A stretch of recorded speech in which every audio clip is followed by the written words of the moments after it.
वाला होगा।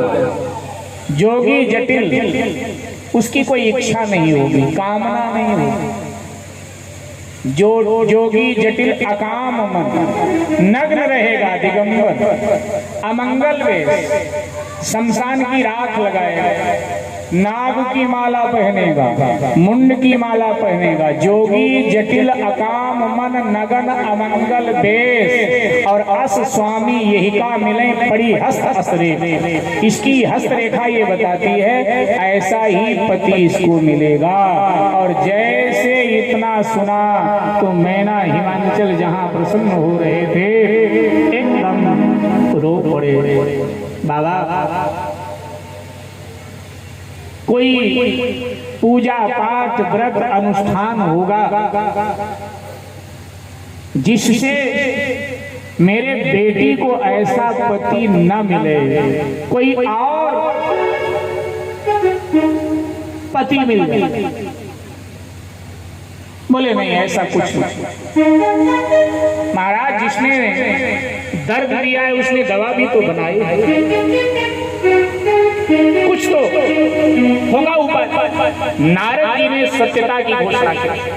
अब हमारे जैसा कोई बाबा होता हो तो कहता दक्षिणा दे दो सब ठीक करेंगे, लेकिन नारद जी ने कहा कि हे मैना हिमांचल, कहा मुनीश हिमवंत सुनो कि जो विधि लिखा लीला और देवगनुज नरनाग मुनि को न में के निहार।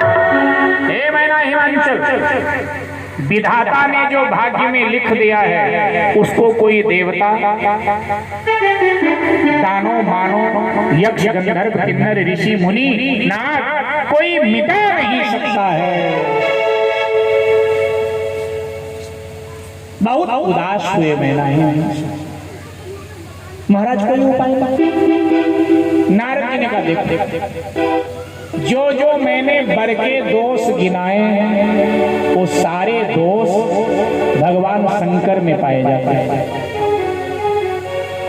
अगर भगवान शंकर इसको पति के रूप में मिल जाएं तो जो दूषण है वो भूषण बन जाएंगे, लेकिन भगवान शंकर की जगह कोई अन्य पति इसको मिला फिर तो इसका जीवन बड़ा दुखद हो जाएगा। पति तो इसको ऐसा ही मिलेगा, लेकिन शंकर जी मिल जाए तो ज्यादा अच्छा रहेगा। क्योंकि जो जो मैंने बना दुर्गुण गिनाए कि इसका पति ऐसा होगा ऐसा होगा, होगा तो ऐसा ही, लेकिन ये सारे दोष शिव जी में पाए जाते और शिव जी पति के रूप में मिले तो जो दुर्गुण है वो सद्गुण बन जाए, जो दूषण है वो भूषण बन जाए। और अगर कोई यमी मिल गया इस दुर्गुण वाला फिर तो बड़ी दिक्कत आएगी। तो शिव जी ही पति के रूप में मिले, इसके लिए क्या करना पड़ेगा? तो नारद जी कहते हैं इसके लिए आपके बेटी को तपस्या करना पड़ेगा, शिव जी की साधना करनी पड़ेगी। नारद जी ये कहकर चले गए। मैना हिमांचल ने पार्वती जी से कहा कि बिटिया तुमने सुना नारद जी की बात, समझ में बात आई? पार्वती जी हंस पड़ी।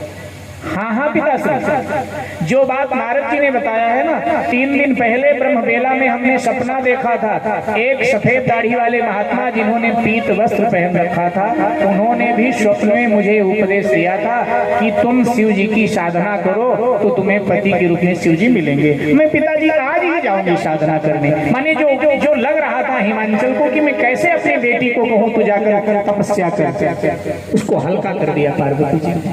मैना हिमांचल ने 8 सखियां पार्वती जी के साथ भेजी हैं। पार्वती जी महारानी वनांचल में आई, सखियों के मदद से पर्णकुटी का निर्माण किया है एक सरोवर के तट पर, और पर्णकुटी में बैठकर मां भगवती पार्वती शिव के पंचाक्षरी मंत्र का जप करती हैं, शिव का भजन करती हैं। तो पार्वती जी को हम साधना में ही रहने देते हैं। अच्छा, कल की कथा शिव पार्वती जी के विवाह तक चले। कल शिव पार्वती जी का विवाह है, ध्यान से सुनिएगा, जो नहीं आए हैं उनको बताइएगा। शिव महापुराण का पहला महोत्सव शिव पार्वती विवाह महोत्सव। तो संसारी के विवाह में तो शामिल होते ही हो, कल जगत के माता पिता का विवाह है, शिव पार्वती का विवाह। तो आप सब विवाह में सादर आमंत्रित हैं, मंदिर समिति की ओर से भी और व्यासपीठ की ओर से भी। अच्छा, जब विवाह में जाते हो दुनियादारी में भी तो कुछ ना कुछ ले करके जाते हो कन्यादान के लिए।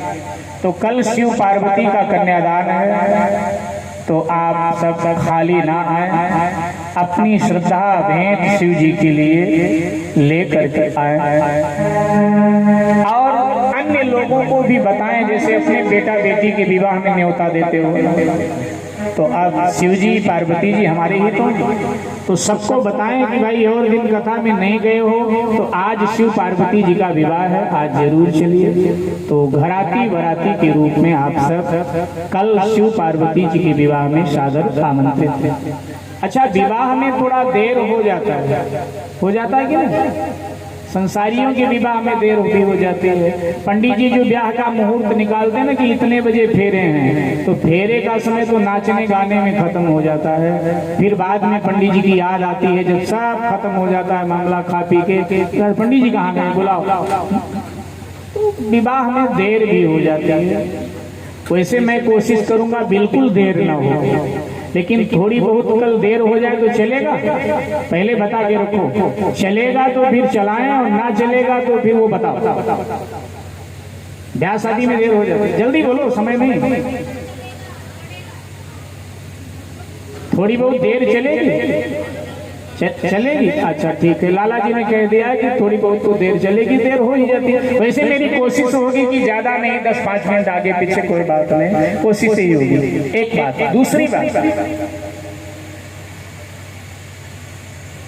हनुमान चालीसा होते होते 6:30 बज जाते हैं और वंदना करते करते हमारे अभी 6:45 बज जाते हैं, फिर कथा चालू करते हैं। लेकिन कल 6 बजे तक हनुमान चालीसा का पाठ पूरा कर लिया जाएगा, भजन पूरा कर लिया जाएगा और 6:30 बजे हम अपनी वंदना प्रारंभ कर देंगे। कल थोड़ा जो है पहले वंदना प्रारंभ कर देंगे 6:30 बजे, कथा थोड़ी जल्दी, वैसे 6 बजे प्रारंभ तो हो जाता है लेकिन वो वंदना भजन में थोड़ा समय, तो कल थोड़ा शीघ्रता हम भी करेंगे। तो समय से आप सब सुधारेंगे, यहाँ से आगे की चर्चा कल हम करेंगे। कुछ